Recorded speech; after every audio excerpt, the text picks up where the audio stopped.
So, welcome to Coffee with Marcus and Mark. In this show, we are going to talk to you about what's happening in the markets and how we are trading it. And today's Thursday, October 20th. And there's a lot going on because yesterday, stocks broke a 2-day win streak because of worries about interest rates and earnings. And we had a bunch of companies reporting earnings today and yesterday also. So, how are the markets reacting to these earnings? So we will talk about what's happening right now and we'll show you how we are trading these crazy markets. And if this is your first time here, hi, I'm Markus Heitkoetter. This super smart guy over there is my head coach, Mark Hodgson. We are real traders who trade live accounts. So therefore, we got a lot of trading experience and we are showing you how we trade these crazy markets. So trust me, we know our stuff and we're not afraid to tell you like it is. So if you're looking for some honest insights into the fascinating world of trading, you are in the right place. So, geez, these markets, never a dull moment, right, Mark? You could say that again, Marcus. I mean, we snapped well, yesterday we were down 2 days straight in the, gosh, what the heck am I saying? We snapped a 2 day win streak yesterday, so we were down, and then today we opened up lower, and then we rallied really for no reason. All right. I mean, let's just take a look at the overnight action. So, looking at the E-mini Nasdaq here, and yesterday after the close, at first we saw a dramatic drop, and then pretty much not going anywhere. And in the open, I mean, Nas markets were down, and then we were playing this funny game of taking shots whenever Nasdaq moves positive, taking a sip of beer whenever it goes negative. And I mean, this was for quite a while going on. Nasdaq is Everybody positive, got Nasdaq is negative, Nasdaq is positive, Nasdaq is negative, and then suddenly up and away. But I mean, let's go one step at a time. Let's talk about what happened yesterday after the bell. Yeah, so earnings continue to be in the spotlight this week. We talked about it being a light news week. Now, today we did have some pre-market news and reports, but earnings in the spotlight. And yeah, Tesla. Tesla was the big one yesterday. So everybody was waiting for it. What will Tesla say? Because, I mean, they're a $700 billion company. And, well, let's first talk about the results and then what Elon Musk said. Yeah, slightly better profit than expected, but they did cut their full year growth forecast, adjusting to vehicle shipping patterns, they said. So this wasn't what traders or investors wanted to hear, and they did make a move lower. Right. So let's take a look at Tesla. So overnight dropping. I mean, we were down like 8% right now on the NASDAQ rally that we see bouncing back a little bit, but still down 4%. Yeah, because I mean, revenue was behind expectations, but this is where Elon Musk had also quite a few words. So, first of all, he was talking about the Twitter takeover, and he said, I'm excited. And he better be because the courts are forcing him to buy Twitter, I think by October 28th. So he better get excited about this. Um, he also said that he's putting the pedal to the metal and that rain or shine, whether there will be a recession or not, that they are just keep producing and they're not scaling back on production. And so it's really, I think this was the most interesting one because he said optimistically, I'm of the opinion that we can far exceed Apple's current market cap, which is the most valuable company in the US. In fact, I see a potential path for Tesla to be worth more than Apple and Saudi Aramco combined. And I mean, these are the two most valuable companies in the world. I think combined 2.3 or $2.6 billion or something like this. So, Brilliant. trillion dollars. Yeah. So very ambitious here. Hey, good for him. I mean, it's great to have goals. It does seem a little ambitious, and as he said, it doesn't mean it will happen or that it will be easy. But hey, I'm all for shooting for the moon. Yeah. I mean, again, at first, investors didn't like the news, but right now Tesla is also rallying here. And I mean, overall, if you look at earnings, we had quite a few earnings reporting, and all of them are super solid. So AT&T, reporting earnings. And I mean, AT&T now up 8.5%. For AT&T, Yeah, that's a big move. that is huge. I mean, better than expected profit and revenue for the quarter. Best quarterly improvement in a decade. Just everybody was worried about earnings season, and we could see a shift because next week's going to be super busy for earnings. But at least for now, there's some solid numbers coming out. Yeah, also IBM, my former employer, also doing good here. I mean, a move of almost 4% for IBM, that's a big move. Yeah, beat on revenue, beat on earnings, raising its full year outlook, and that's the biggie right there. Right. And then, I mean, just a few others. We had Dow also reporting earnings up almost 4%. Again, big move for these kind of companies. They're Dow companies in the Dow Jones. They usually don't move that dramatically as NASDAQ companies. So, therefore, uh, yeah, these are big moves, basically. Yeah, American Airlines also doing better, Yeah, American Airlines. beating I mean, revenue and earnings. this were we kind of knew that. Actually, they're look at this doing better, but they're moving lower because over the past few days we had Delta Airlines reporting earnings first, so they did well. They're still trying to move higher here. Then yesterday we had United Airlines reporting earnings, so American Airlines definitely a little bit lacking here. We also had an earnings report from a company that we have shares of, Oh LVS. yeah. Well, we'll look at our positions in just a moment. Let's do this. But I also saw this morning that overall, I mean, we don't have that many companies that are reporting earnings, but uh, out of the 64 companies that have reported as of yesterday, 69.4% have beaten expectations. I think that's pretty good, considering that we have this high interest, and we gotta talk. And then we talk about our positions, but we got to talk about the 10-year bonds. I mean, this is just crazy. The 10-year yield. 10-year yield hitting multi-year highs going back to 2008. And even today, with the markets up, 10-year yields are higher. They are still moving higher, and this just shows that everybody is expecting the Fed will keep raising rates. And I mean, the next meeting is, well, not around the corner, but getting closer. So we have another 13 days, and right now markets are factoring in pretty much a 100% probability at 97.1 of a 3/4 of a percentage interest rate hike. Which would be what, the fourth 75 basis point hike in a row? That's Yeah. huge.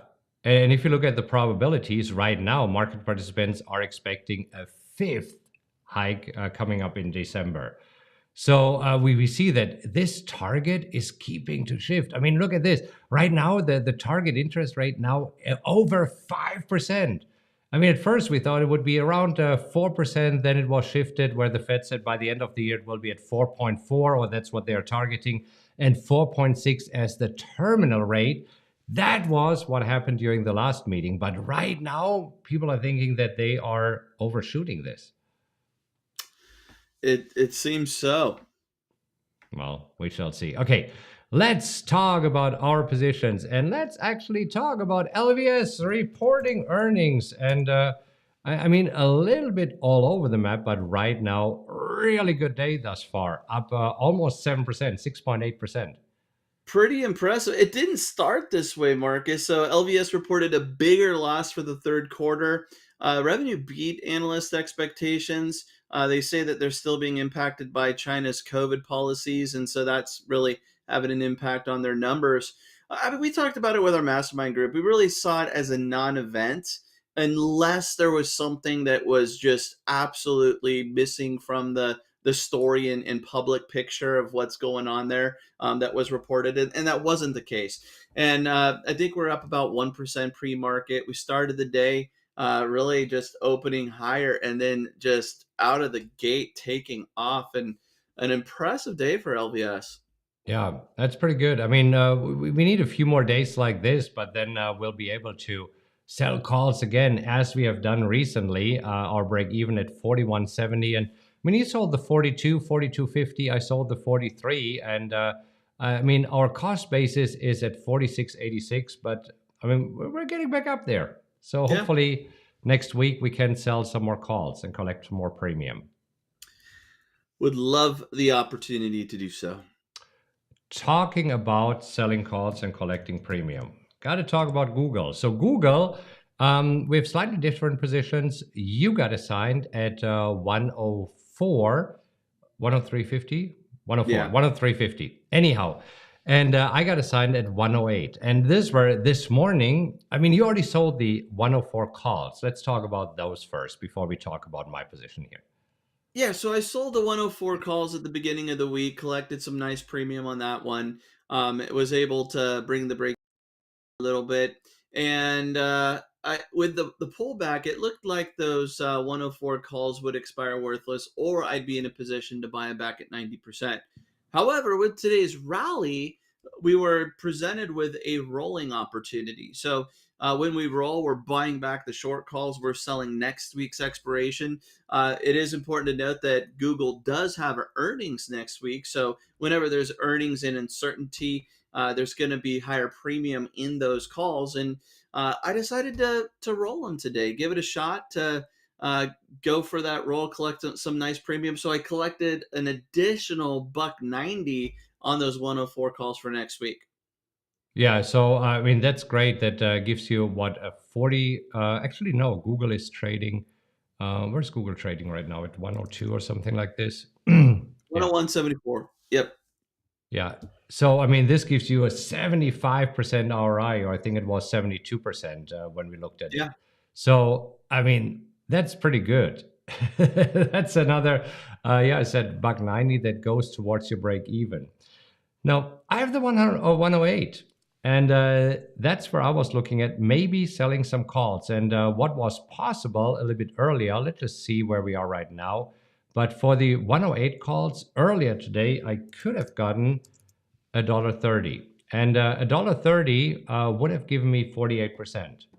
And I said, no, I'm gonna hold out a little bit because this is where let's just take a look at a 5 minute chart of Google. So Google at that point was just skyrocketing higher. And if you look at the Nasdaq, this is where I believe that today could be one of these days where we're going back towards the 10,900, towards the highs that we saw a couple of days ago. So it could be a 3% day. And that's where I said, okay, I don't want to sell calls on the initial push. I'll see if we can get another push. So for me, right now, I want to shoot for $1.67. Boom. 2,000 bucks. Exactly. That's why $1.67, because it will give me $2,000 in premium, and that's what I'm looking for. With that, I would be very happy. And okay, well, we'll see what happens here. So you're filled. You made the roll for $1.90. I'm not filled yet. We'll definitely keep you posted and let you know what's happening here tomorrow. I think you're going to get it, Marcus. And, this is where I do think Google has a little more upside. Um, with our style of trading, it is rules based. We do have a plan and we're following these rules, but there is a little element of discretion. And our goal, what we'd like, is for our discretion and experience to generate greater profits by, making some decisions based on market conditions. And while we're in Grand Cayman, my rules, my plan said that there were opportunities to sell calls that would generate that 30%. And I was a little more aggressive, using some discretion, expecting a little bit of a more of a move with Google that didn't take place. And so that for me is why I really decided to roll the 190, 100% according to my plan. The ROI was great, brings my break even down, and it makes up a little bit for some of the premium I missed in Grand Cayman. Absolutely. Now, talking about experience and educated guesses. So, in the beginning of the week, I said that by the end of the week, I see the S&P at 3,800 or above. You did. You did. And this was it at the beginning of the week or at the end? I think it started at the end of, I think, Friday, Marcus. Might be, might be. So, Either way, at the time I was saying, Marcus, how optimistic and ambitious you are. I appreciate that. I can respect that. But the 3,800 level did seem a little out of reach. Uh, Maybe it still is, but definitely getting up there. I mean, if you see that today the S&P is up 30 points, we need to climb another 70 points by tomorrow going into the close. Maybe, let's see, because we don't have anything else on the economic calendar right now. If you go back there, we see that there's not a whole lot going on. So today we had the unemployment claims that came in better than expected, which is not good because right now good news is bad news. But then we also had the Philly Fed manufacturing index, which came in worse than expected, which is kind of good news. And nothing, absolutely nothing on the economic calendar tomorrow. And with companies reporting solid earnings, it seems that the markets are as optimistic as I am right now. So we shall see. We shall see. And I also stand by my prediction that by the end of the year we will be at 4,200 or above, December 31st, and that's where And we this, have a bet going on. yep, this was one of our Grand Cayman box of ribeye bets. So I bet against you, although I would be more than welcome and definitely happy to send you a box of steaks if by the end of the year we're at 4,200, because I will easily be able to pay for those steaks with some really nice gains in open positions I have. So I welcome the move to 4,200, but for me it was a no-brainer just based on probabilities. Yeah. All right. Well, looking at Google, we are trading close to session highs here. Need another push. We talked about LVS. LVS is just right now up and away, which is great on better than expected earnings. Nvidia also trading at session highs. So this is where in Nvidia I have a position, and I have been able to bring down my cost basis. Let me just bring it up here. Um, there we go. NVDA. Oops, I have it here. Sorry. On the wheel scanner, let me bring this up and bring up NVDA. There we go. So originally I got assigned at 195, but then last week I bought some more shares of NVIDIA at 120, which is one of the rescue missions that I like to fly. I've been able to bring down my cost basis already to 160. I am still trying to pick up a few more shares at 120. Right now, we are at 126. So this would bring my cost basis down to the 140s. But I'm okay here because my break even right now is 147.72. So we're getting closer. I mean, still underwater on this position, but not as bad as it used to be. Right now, I do believe that probably not in October, but in November, I'll be able to unwind this whole position here. Yeah, I think that was a nice call. And, with the way that it's moving, that's within a decent shot here. Yeah, and we will see if it moves lower again, then I will buy some more shares at the 120 level. Again, flying a rescue mission here, trying to bring it down to the 140s. And if we see right now the break even, then would probably be go down to 130 or even lower, which would be fantastic, right? Because this way I will be able to quickly sell calls here and then hopefully, as I said, unwind this whole position. And then we also still have TPR, and TPR also today having a good day, up almost 4%, but still hanging out here in the 30 to 32 range. So we need to break out of there. I'm assigned at 37. Yeah, you'll get up there. Yeah, I think I will. And we've been talking about these rescue missions here, and these rescue missions are not for everybody. But if you would like to learn more about these rescue missions, I'll put a link to a video right here. So click on this. This way you get an idea of what it is, why I'm doing it, and then after watching the video, you can decide whether this is something that you might incorporate into your trading plan or not. Take a look at this, and then we'll see you again tomorrow morning. Happy trading, everybody.